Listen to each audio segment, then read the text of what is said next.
భవానీ దీక్ష విరమణలు రెండో రోజుకు చేరుకున్నాయి. తొలి రోజు 1,00,000 మందికి పైగా భక్తులు అమ్మవారిని దర్శించుకున్నారు. నేడు శుక్రవారం కావడంతో భక్తుల సంఖ్య కొంచెం తక్కువగా ఉంది. ఈ రోజు సాయంత్రం నుంచి భక్తుల రద్దీ పెరిగే అవకాశం ఉంది. శని, ఆదివారాలు రావడంతో లక్షలాది మంది భక్తులు వస్తారని అధికారులు అంచనా వేస్తున్నారు.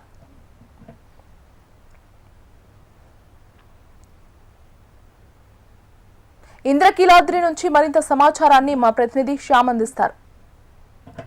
రెండో రోజుకు చేరుకున్నాయి. తొలి రోజు చూసుకుంటే దాదాపు 1,00,000 మంది భక్తులు కూడా నిన్న అమ్మవారిని దర్శించుకున్నారు. అయితే ఈరోజు శుక్రవారం కావడంతో సాయంత్రం వరకు కూడా భక్తుల రద్దీ అంతగా తక్కువగా ఉంటుంది. శుక్రవారం ఇరుముడి విరమణ అనేది అంత ఎక్కువ మంది చేయరు.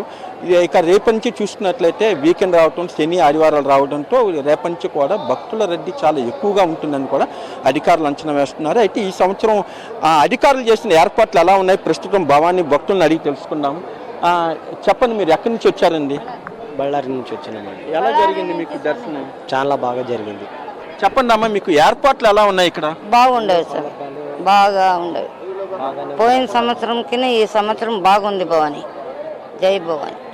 చెప్పండి భవాని, మీరు ఎక్కడి నుంచి వచ్చారు, ఎలా జరుగుతున్నాయి? మాచల్ దగ్గర నుంచి వచ్చాం సార్. ఏర్పాట్లు కూడా బాగానే జరుగుతున్నాయి.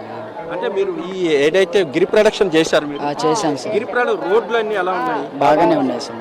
అంటే గతంలో నడిస్తే రాళ్ళు అవి ఉండేవి కదండి భవాని. ఇప్పుడు పోయిన సంవత్సరంకి ఈ సంవత్సరం ఇంకా బాగుంది భవాని. జై భవాని. ఇక్కడ ప్రసాదాలు అవన్నీ తీసుకున్నారు. చాలా బాగున్నాయి స్వామి. సౌకర్యాలు అన్ని చాలా ఉన్నాయి, అన్ని దొరికినాయి. బాగా దొరుకుతున్నాయి. చెప్పండి, ఇక్కడ అదే మెడిసిన్లు అంతా బాగా పంచుతున్నారు స్వామి. అన్ని మందులు అన్ని ఇస్తున్నారు. పిల్లలకి పాలు అలాంటివి ఇస్తున్నారు స్వామి, ఇస్తున్నారు స్వామి. అంటే గత సంవత్సరంతో పోల్చుకుంటే ఈ సంవత్సరం కూడా ఏర్పాట్లు అయితే మాత్రం చాలా బాగా చేశారంటున్నారు.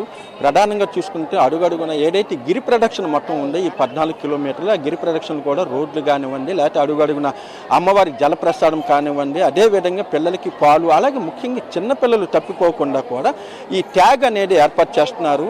ఇక్కడ ఆ ట్యాగ్ వేయటం వల్ల ఒకవేళ పిల్లలు కనుక తప్పిపోయినట్లయితే ఆ ట్యాగ్ స్కానింగ్ కనుక చేసినట్టు వాళ్ళ యొక్క తల్లిదండ్రుల పేర్లు అవన్నీ వస్తాయి. దీనివల్ల పిల్లలు కూడా తప్పిపోకుండా ఉంటారనేది కూడా వాళ్ళ అధికారులు భావిస్తున్నారు. ఏదైనప్పటికీ గత సంవత్సరంతో పోల్చుకుంటే ఈ సంవత్సరం మాత్రం ఏర్పాట్ల పైన భక్తులు సంతృప్తి వ్యక్తం చేస్తున్నారు. కెమెరా పర్సన్ తేజాతో శ్యామ్, HM TV.